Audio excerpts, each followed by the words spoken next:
गुरुजी ने कह दिया था कि तिरिया को भेद मत देना नया जी, नहीं तो फिर मेरे बस की बात नहीं है। शाम के जब नया जी आए, आते बराबर पति देवता का अच्छा आदर सत्कार स्वागत किया और भोजन कर लेने के बाद नया जी महाराज से पत्नी ने प्रश्न किया, आपकी वीरता पर मैं बलिहार हूं नाथ, आपने अपना नाम ऊंचा किया, दुश्मनों की छातियां दहला दी, आपका नाम सुनकर के राणा जी के सैनिक घबरा जाते हैं, एक पखवाड़ा से युद्ध कर रहे हो, ना तो आपके अंग पे कोई चोट दिखती है, ना युद्ध में हार आती है, ऐसी क्या शक्ति है आपके पास? नया जी ने कहा, कोई शक्ति नहीं है प्रिय, ये तुम्हारे पतिव्रत धर्म का प्रभाव है, भगवान शिव का आशीर्वाद, गुरु की कृपा है और कुछ नहीं। बोले नहीं, आप मेरे से छुपा रहे हो, आपके पास कोई गुप्त शक्ति है।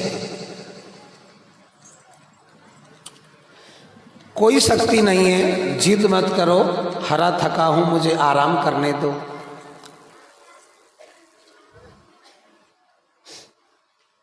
तिरिया चरित्र दिखाया, राधा माधव स्टूडियो, आंखों में आंसू भर लाई, जिद करने लगी, मैं आपकी अर्धांगिनी हूं, आपको पाप पुण्य में साथ देने वाली हूं,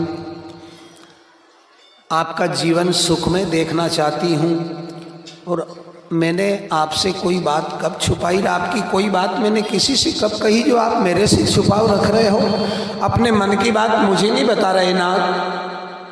बोले जिद मत करो, यही बात सत्य है, गुरु का आशीर्वाद है और तुम्हारे पतिव्रत धर्म का प्रभाव है।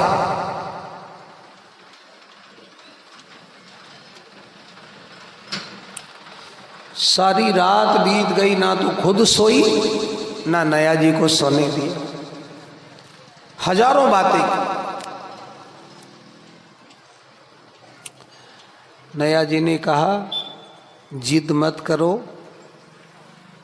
नारी के हृदय में कोई भी बात रुक नहीं सकती है।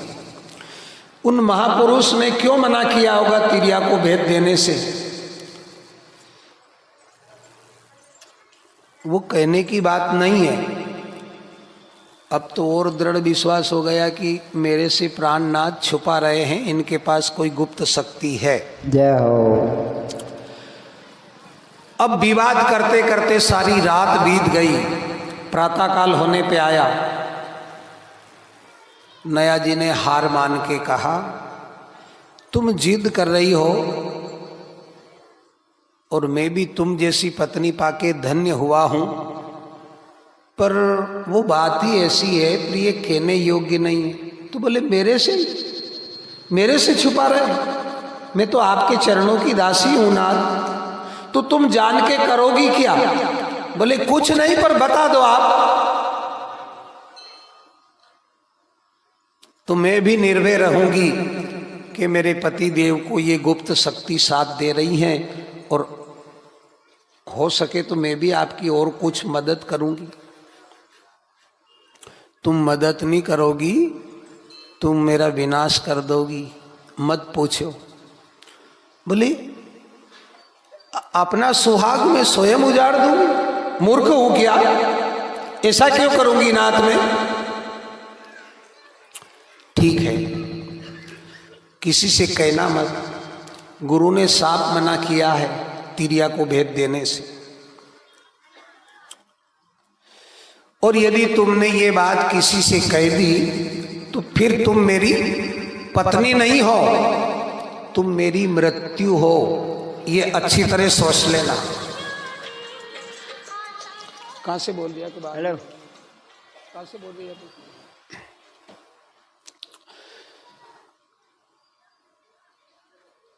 बोले आपकी मृत्यु में क्यों बनूंगी नाथ, और मैं ऐसा क्यों और क्यों कहूंगी? राधा नहीं कहोगी? बोले हाँ ठीक। गुरु के पास में एक गोपनीय शक्ति अमृत गोला है। वो गोला मेरे अंग पे घुमा देते हैं, मेरा सारा शरीर वज्र के समान हो जाता है। चाहे भाला बर्छी का वार करे, मेरे अंग पे उनका कोई असर नहीं होता, जय हो। चोट नहीं लगती।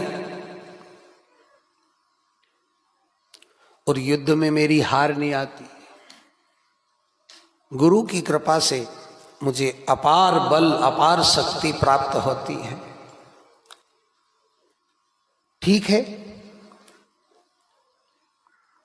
बलिहार प्राणनाथ, आप जैसे पति को पाकर मैं धन्य हुई। ठीक है वो तो, पर किसी से कहना मत।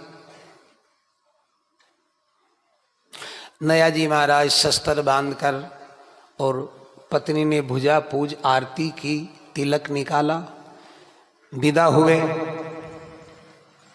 भगवान भोलेनाथ आपकी भली करे, दुनिया में आपका नाम अमर हो। गुरु के आश्रम पे पधारे, प्रणाम किया, आशीर्वाद मिला। गुरुजी ने अमृत गोला अंग पे घुमा फिरा दिया। युद्ध में चले गए। गुरुजी अपने ध्यान पूजन में लग गए। अब रानी नया जी के महल में आई, नेतू से वही सवाल किया। बोले पूछा दे रानी जी तुमने देवर से, क्या बताया, क्या शक्ति है उनके पास? बोले कोई शक्ति नहीं रानी साहब, बता रहे थे कि भगवान शिव की कृपा, गुरु का आशीर्वाद, और जिनके घर में पत्नी पतिव्रता होती है, कुछ उनकी शक्ति भी पति का साथ देती है। बोले वो तो ठीक है, पर तुम छुपा रही हो मेरे से। बोले नहीं यही बात सत्य है, और कुछ भी नहीं कहा, यही बता रहे थे। नहीं सत्य बताओ, अपने घर की बात है, और देवर की वीरता से मैं प्रसन्न हूं। अब ये वो भी एक पतिव्रता थी, पर ये तो शक्ति थी। नया जी महाराज ने तो फिर भी माथापच करते करते करते सुबह सुबह कहा, सारी रात बिताई, पर ये इतनी देर कहाँ करे साहब। हाँ, दो चार बात कहने पर कह दिया रानी साहब देखो आप जिद कर रही हो, उन्हें तो किसी से कहने से तो मना किया, पर अपने घर की बात है, आप किसी से कहना मत। बोले क्यों कहूंगी मैं? बोले ऐसे बता रहे थे गुरुजी के पास में है कोई गोपनीय शक्ति, बता रहे थे अमृत गोला है गुरु के पास, उनके अंग पे घुमा फिरा देते हैं जिससे उनका शरीर वज्र के समान हो जाता। जय हो। अंग पे भाला बर्छी का वार नहीं, चोट नहीं लगती, युद्ध में हार नहीं आती, प्रबल शक्ति प्राप्त होती है। किसी से कहना मत, आप अपने घर की बात है। बस तीसरी भी ऐसा ही कहे कि कोई सी कीजियो मत, अपना घर की बात है। चौथी भी ऐसा ही कहे तमारो मन देखियो तो तमाशे कह दी तम कोई सी कीजियो मत। वह 1000 फटीका की लड़ चले नहीं, ऐसा आई से आई जय हो। निकाल होड बायरी, कोट बायरी, किला बायरी, जिला से बाहर। अब रानी ने जब ये भेद पाया तो गुरुजी तो पूजन ध्यान में थे, नया जी युद्ध को चले गए थे। एक बिल्ली का रूप बना करके आश्रम पे पहुंची, और गुरुजी ने जहां वो अमृत गोला रखते थे वहां से उसे उठाया और अपवित्र जगह में डाल दिया, छुपा दिया, गंदगी में डाल दिया, अपने वास्तविक रूप में आ गई। आज का युद्ध भी नया जी का बहुत घमासान युद्ध रहा। जय हो।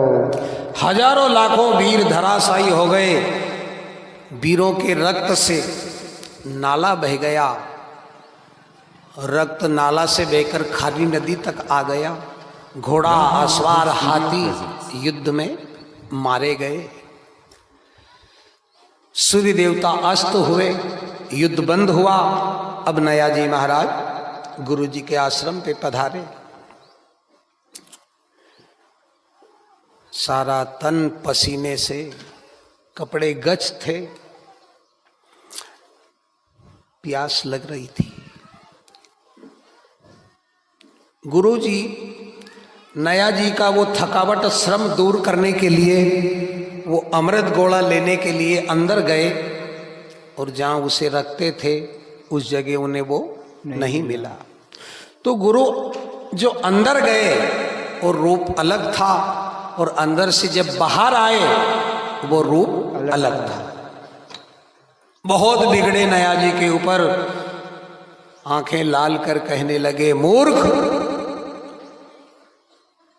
मना किया था तुझे कि अपना हित चाहे, भला चाहे, तिरिया को भेद मत देना।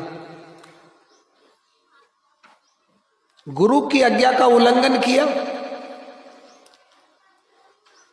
ठीक है नया जी, अब तुम्हारा मरना निश्चित है, अब मेरे बस की बात नहीं। जय हो। और ये भी बात सही है, शिव भगवान और विष्णु का कथन कभी झूठ नहीं होता। अब तुम्हें कोई नहीं बचा सकता, पर मैं फिर भी अपनी ओर से तुझे सुरक्षित रखना चाहता था, पर तूने मनमानी की, मना करते हुए तिरिया को भेज दिया। बताओ, सत कहो नया जी, किसे भेज दिया? अब क्या जवाब दे नया जी? नया जी के पास कोई उत्तर ही नहीं था। बहुत बड़ी गलती कर गए। नया जी ने कहा, आदरणीय क्षमा चाहता हूं, मैंने आपकी आज्ञा का खंडन किया गुरुदेव। आपने सत्य कहा था,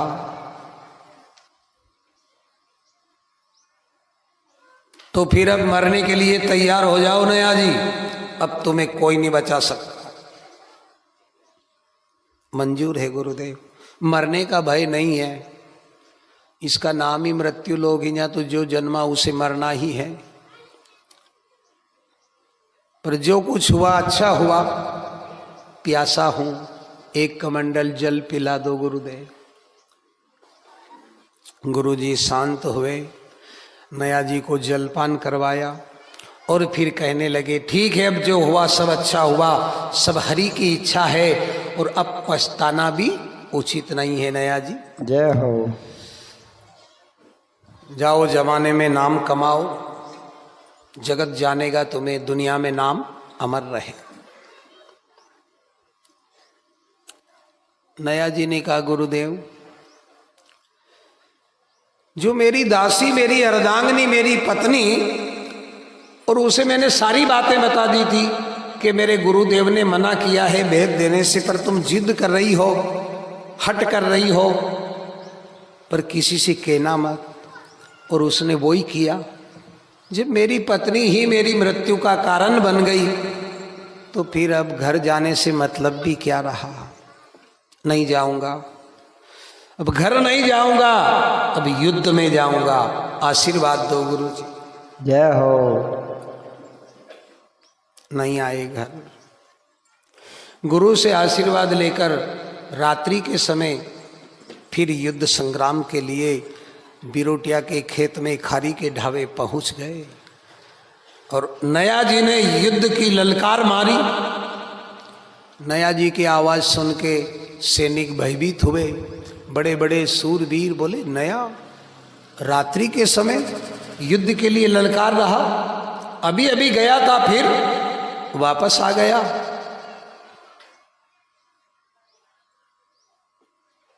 युद्ध के नियमों को भंग करना चाहता है।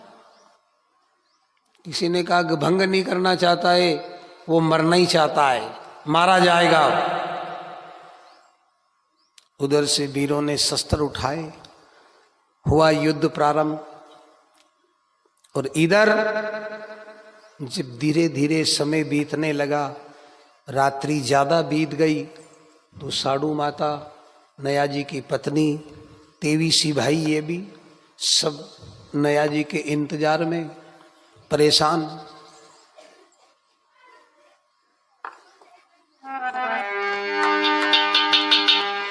आरती का थाल लेकर के दरवाजे खड़ी है। जय हो। पति देव युद्ध से विजय होके पधारेंगे, भुजा पूज आरती करूंगी।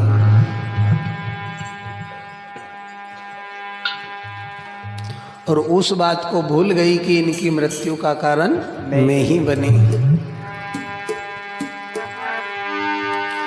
तो यहाँ महापुरुषों की ये बात सही सिद्ध होती है कि भाई कितना बेरी हो, जय हो। उससे राज छुपाना ना चाहिए, ना चाहिए। और पत्नी कितनी प्यारी हो, उसे वेद बताना चाहे पत्नी कितनी प्यारी हो, उसे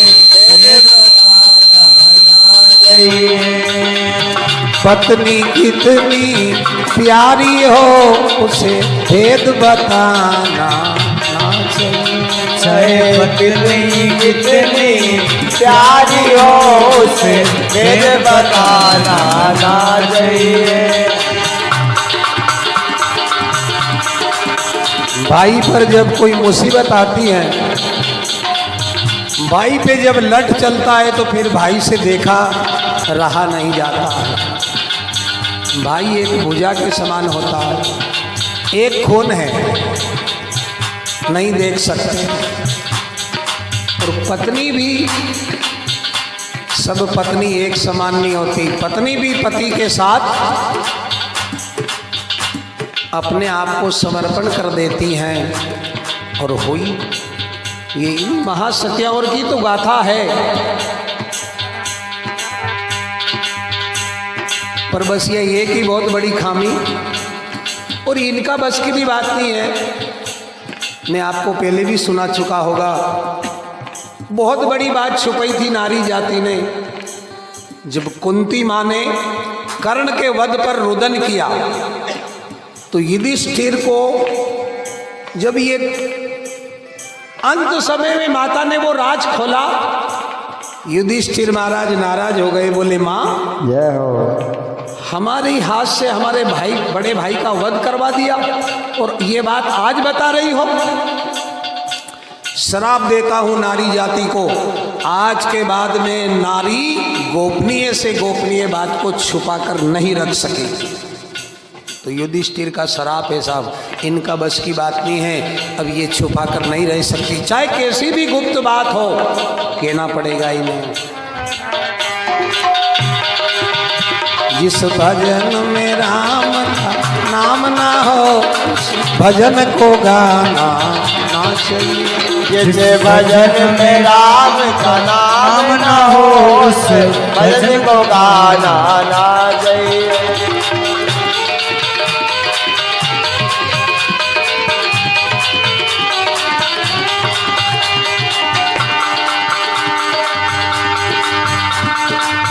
पुत्र कितना प्यारा हो,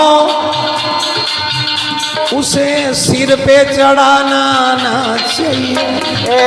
पुत्र कितना प्यारा हो, उसको सिर पे चढ़ाना ना चाहिए। पुत्र कितना प्यारा हो, सिर पे चढ़ाना ना चाहिए।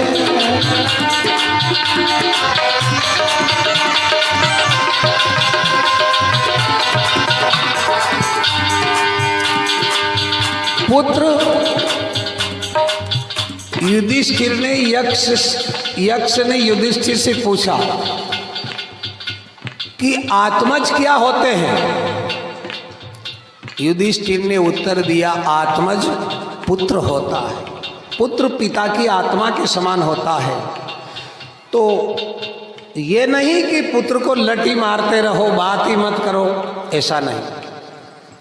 हृदय प्रीत मुख बचन कठोरा, अंतर मन से उनका हित चाहो, पर ऊपर के मन से थोड़ा उनसे दूरपन रखो। चार बात कहने पर एक बार हुंकार भरो। पुत्र को अपनी औकात से बाहर मत होने दो।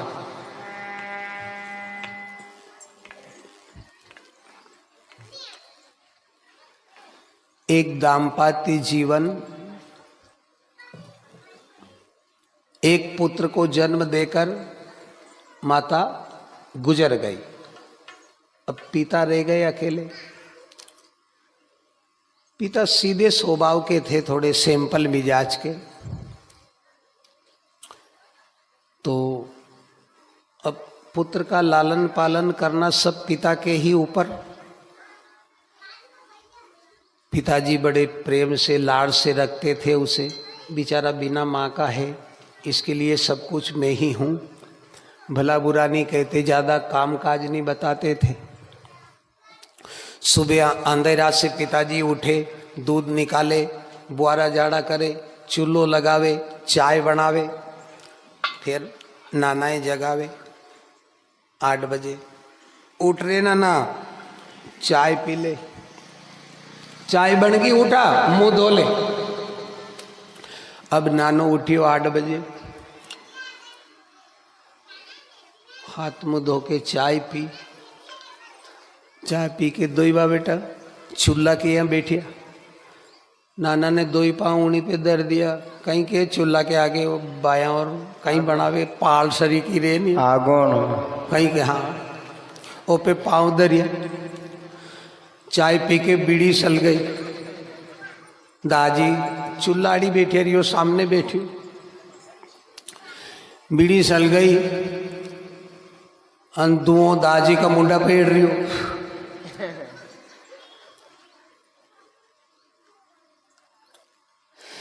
तुम्हारी आदत गलत है यार दाजी। बोली क्यों बेटा? अरे कहीं यार नींद ही पूरी नहीं होगा तो इंदारा से चिल्लावा लाग जाओ। बोले 8 बज गई, अबे तो सब काम मैंने कर लिया, चाय बन गई थी, ठंडी हो जाती इसलिए जगाया तुझे।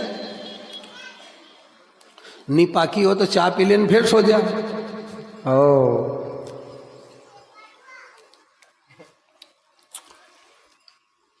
पिताजी के सामने बीड़ी पी रहा, धुआं निकाल रहा, उधर अपनी मस्ती में गुनगुना रहा। अब मुझे कहाँ जाना है, बीड़ी पी रही हूँ, गा रही हूँ दाजी के सामने। अब दाजी में अक्ल हो तो सीधे लाद के तो चूल्हा में जाए, और कहाँ जा सी बोला। इतना लाड़ अच्छा नहीं होता है। चाणक्य नीति बता रही है, पुत्र का 5 वर्ष तक लाड़ करो, 10 साल तक ताड़ना में रखो। इसीलिए तो बड़े बड़े गुरु आश्रम पे भेजते थे। अबे तो हर गांव में होगी व्यवस्था, सरकारी की बात अब तो प्राइवेट चल गया। क्यों कि गुरु आश्रमों में उनको सब प्रकार से मजबूत बनाए जाते थे। जय हो। उनके अंदर से अवगुण निकाल करके उनमें गुण भर दिए जाते थे। हर प्रकार की परीक्षा होती थी।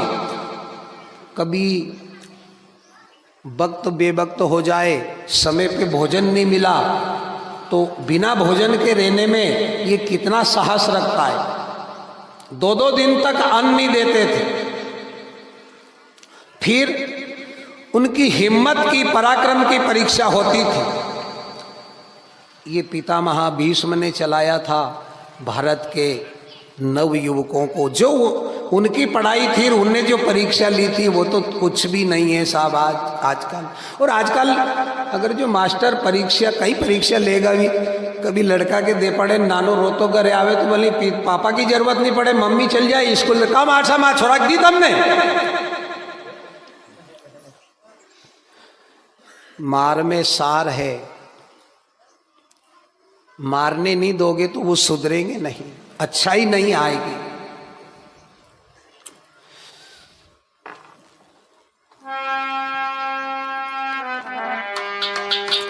और पुत्री कितनी लाडली हो, उसे घर घर डुलाना।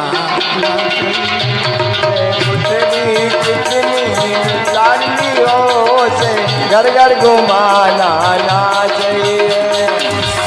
जिस भजन में राम का नाम ना हो उस भजन को गाना ना चाहिए। जिस भजन में राम का नाम ना हो उस भजन को गाना ना चाहिए।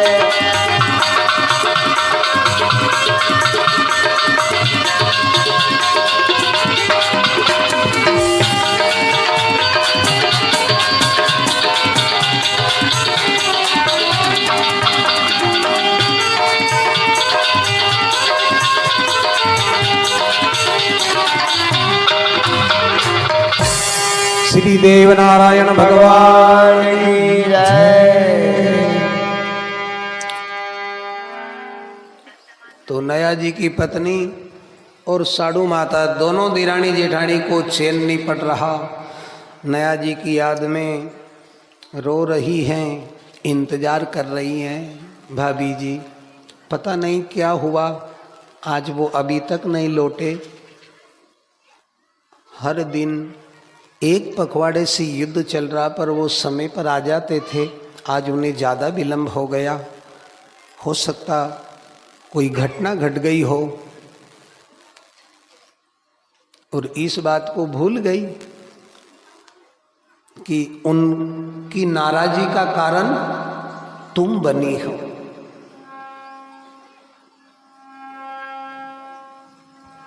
उनसे भेद लेकर पति की आज्ञा का खंडन किया, पर महामाया का जाल था और वो इनको यहाँ से उठाने के लिए आई थी।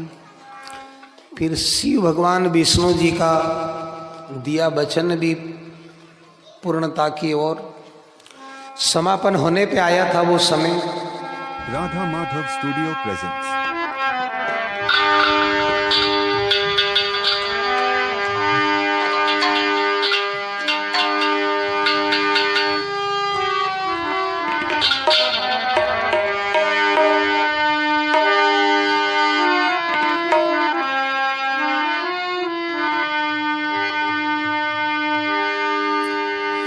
उन बिन लागे न मन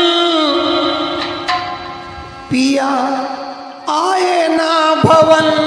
उन बिन लागे न मन पिया आए ना भवन।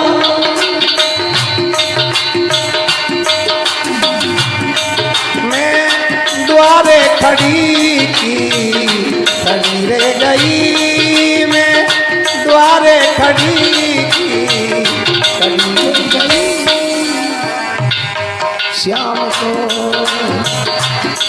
श्याम को पिया आए ना तेरी सखी। श्याम को पिया आए ना तेरी सखी।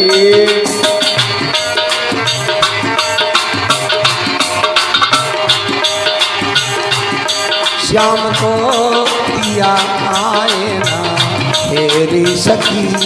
श्याम को पिया आए ना तेरी सखी।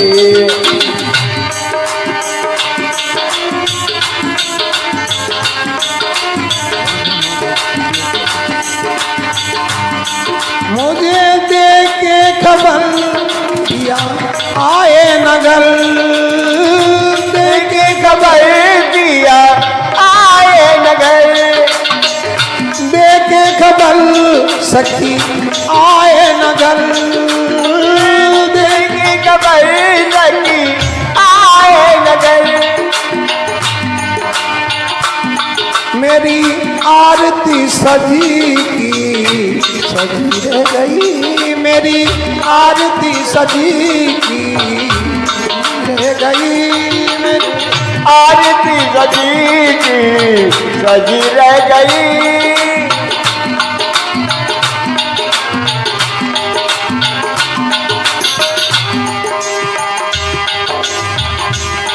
जाने क्यों आज पिया घर ना आए सखी। जाने क्यों आज जाए सके